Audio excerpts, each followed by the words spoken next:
Chapter 11. Nancy makes a visit. On the evening after the Bumbles' little business meeting, Mr. Bill Sikes, waking from a sleep, called out to ask the time. The room he was lying in was very small and dirty. It was a different room from the one he had occupied before the Chertsey expedition, but it was in the same poor part of London. There were so few possessions or comforts in the room that it was clear Mr. Sikes had met hard times. He himself was thin and pale from illness, and was lying on the bed, wrapped in an old coat. The white dog lay on the floor next to him. Seated by the window was Nancy, repairing Sikes' old jacket. She too was thin and pale. At Sikes' voice, she raised her head from her work. "Not long past 7, she said. "How do you feel now, Bill?" "As weak as water. Help me get up, will you?" As Nancy helped him out of bed, Sikes swore and cursed at her clumsiness. Illness had not improved his temper. "You wouldn't speak like that if you knew how kindly I'd nursed you these last few days," said Nancy. "So many nights I've looked after you." She sat down in a chair, exhausted. "Get up!" shouted Sikes. "What's wrong with you?" But Nancy was unable to get up. Her head fell back against the chair and she fainted. Sikes swore and cursed again, but Nancy remained unconscious. "What's the matter here?" asked a voice from the door, and Fagin, followed by the Artful Dodger and Charlie Bates, entered the room. When they saw Nancy, they hurried to help her. Charlie rubbed her hands, and the Dodger gave her a drink from the bottle he carried. Gradually, Nancy recovered her senses.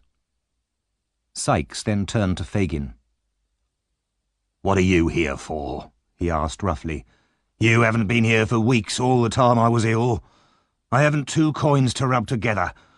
Why didn't you help me? You treat me worse than a dog." "Don't be bad-tempered, my dear," said Fagin calmly. "I haven't forgotten you, Bill."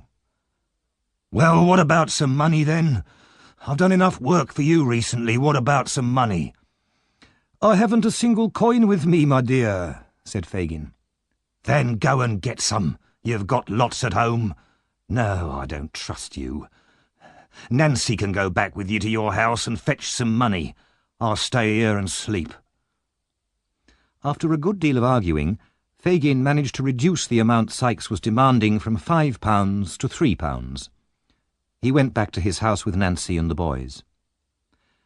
When they were inside, Fagin told the girl, "I'll just go upstairs and fetch the cash for Bill, my dear. There's little money in this business, Nancy, little money and no thanks, but I'm fond of seeing the young people around me." Suddenly there was a man's voice at the front door. As soon as Nancy heard it, she sat up in her chair. "That's the man I was expecting earlier," said Fagin. "Don't worry, he'll only be 10 minutes.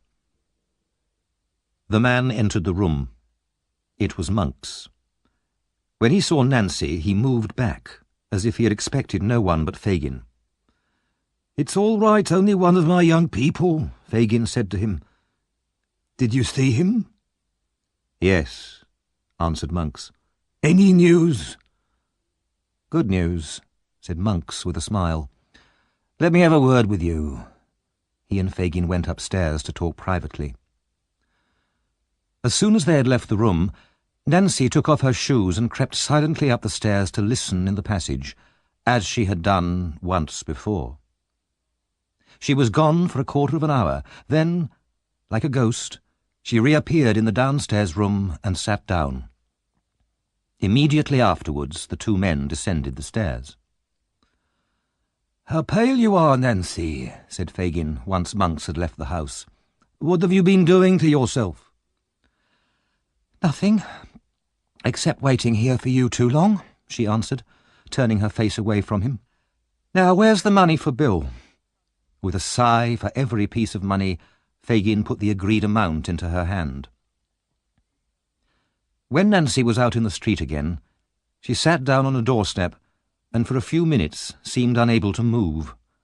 Then she started running wildly through the streets, and when she was exhausted she stopped and burst into tears.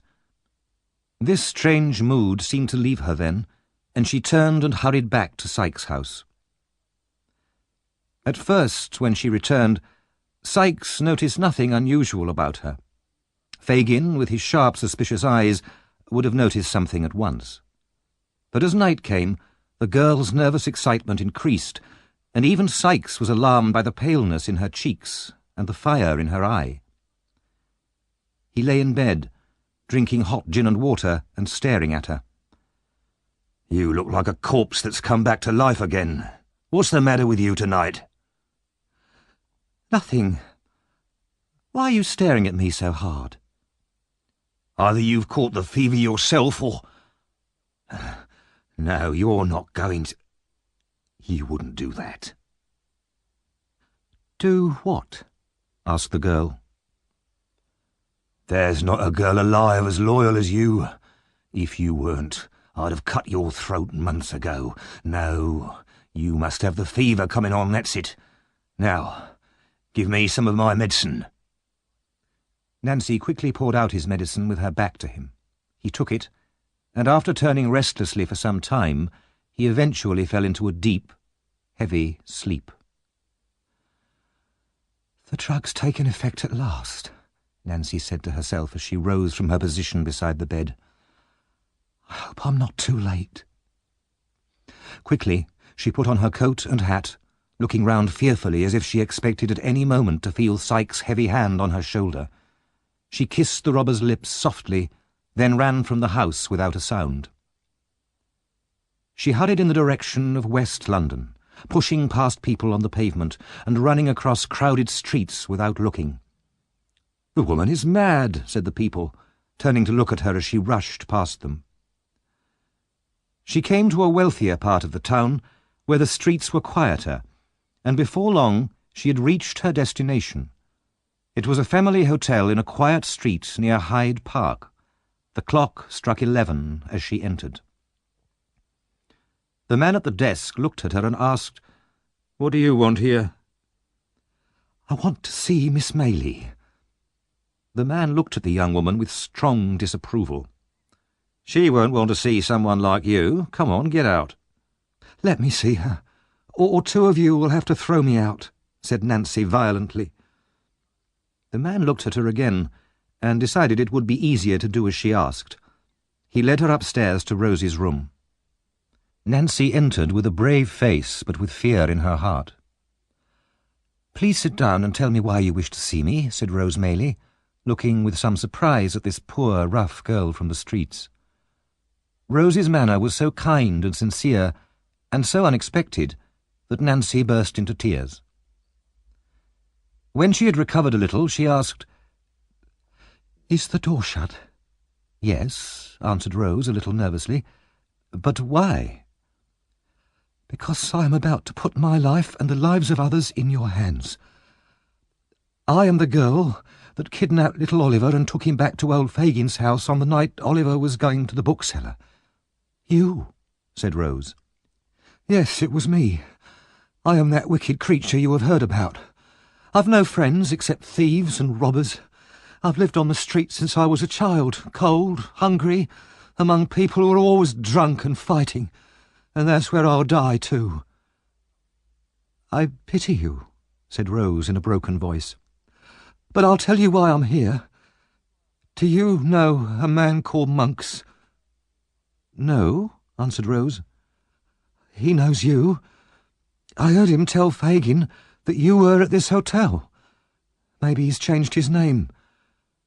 Soon after Oliver was put into your house on the night of the robbery, I listened in secret to a conversation between Monks and Fagin in the dark. And I heard Monks say that he'd seen Oliver in the street, and that he knew at once Oliver was the child he was looking for, although I couldn't hear why. Monks then agreed to pay Fagin some money if he could find Oliver again, and more money if he could turn the poor boy into a thief." "Why?" asked Rose. "He saw my shadow on the wall as I listened, and I had to escape. I didn't see him again until last night."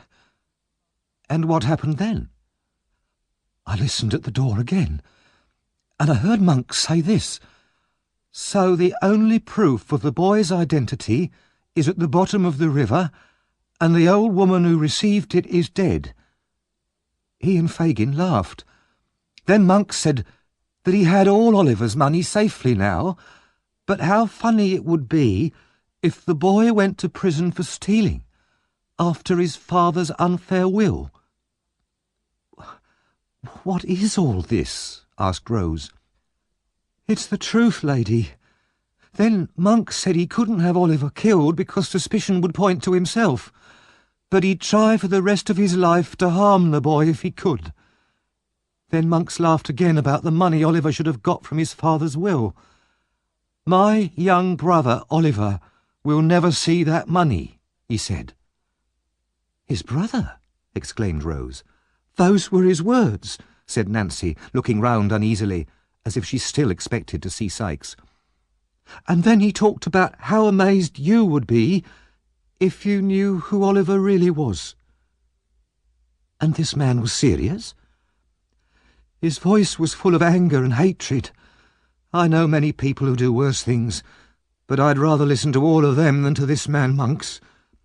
But I must get back now, or people will wonder where I've been." "Back?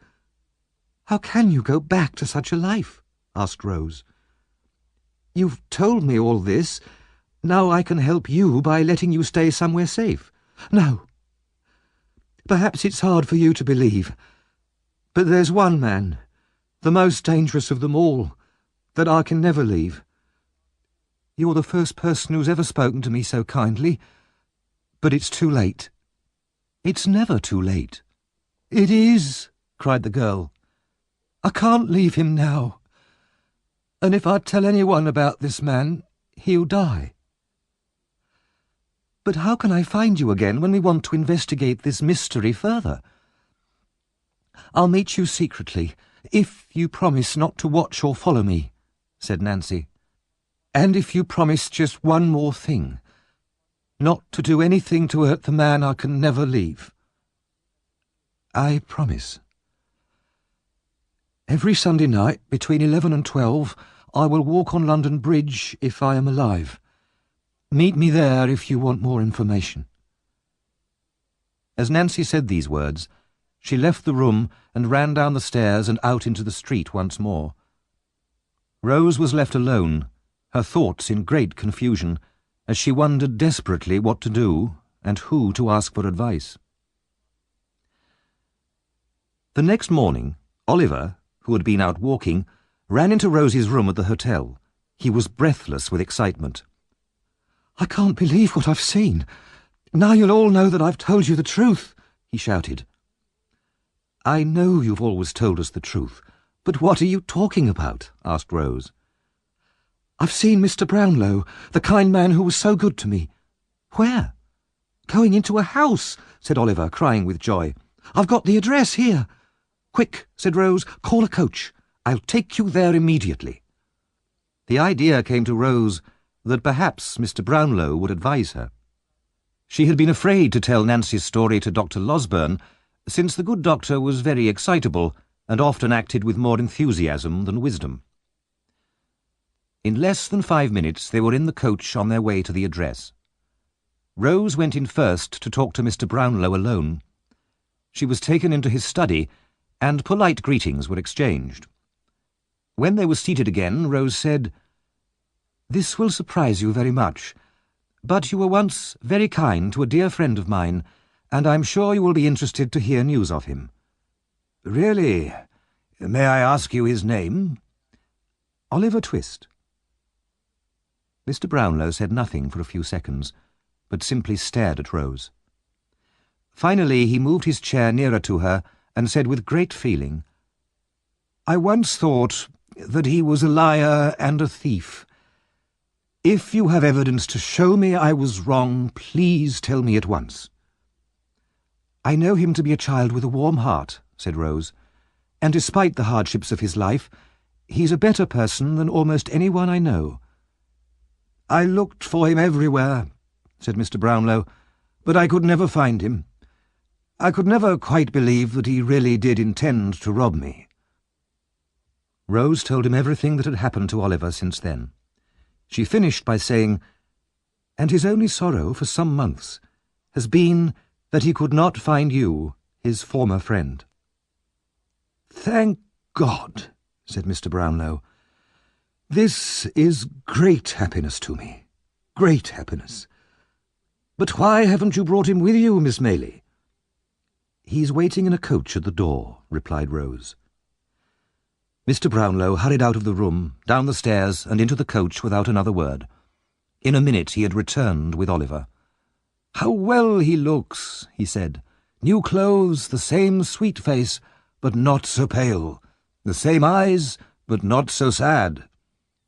They talked with great joy for some time. Then Mr. Brownlow sent for Mrs. Bedwin, the old housekeeper. She came in quietly and waited for her orders. "You get blinder every day," said Mr. Brownlow impatiently. "People's eyes at my time of life don't improve with age," replied the old lady. "Then put on your glasses." As she searched for them in her pocket, Oliver could not wait any longer and ran into her arms. "Dear God," she said, "it's my innocent boy." "My dear old nurse," cried Oliver. "I knew he would come back," said the old lady, holding him in her arms. "How well he's dressed! How well he looks again!" She laughed and cried at the same time, and could not let Oliver go. While Oliver talked to Mrs. Bedwin, Rose asked Mr. Brownlow if she could speak to him privately. He led her into another room, and there listened, with a good deal of amazement, to Rose's account of her extraordinary conversation with Nancy. Between them, they decided that Mrs. Maylie and Dr. Losberne should be told, and that Mr. Brownlow would come to the hotel that evening for a discussion. For the moment, nothing would be said to Oliver himself. That evening at the hotel, Oliver's 4 friends met as arranged. Dr. Losberne, of course, was full of immediate plans to rush round London, arresting all the gang and hanging them at once. Mr. Brownlow, fortunately, was able to persuade him to abandon this wild idea. "Then what's to be done?" cried the doctor impatiently. "First," said Mr. Brownlow calmly, "we must discover who Oliver's parents were. Then, if this girl's story is true, we must regain the inheritance that should have been his." Yes, said the doctor, nodding in agreement. "But how shall we achieve these aims?" "We must find this man Monks," said Mr. Brownlow. "Nancy will not betray the man who is special to her, but she will surely agree to tell us how or where to find Monks. Then we must find a way to force Monks to talk. We must be both cautious and clever. After all, we have no proof against him, and if we cannot make him talk, this mystery will never be solved. But we'll have to wait 5 days until Sunday before we can meet Nancy on London Bridge. Until then, we can do nothing."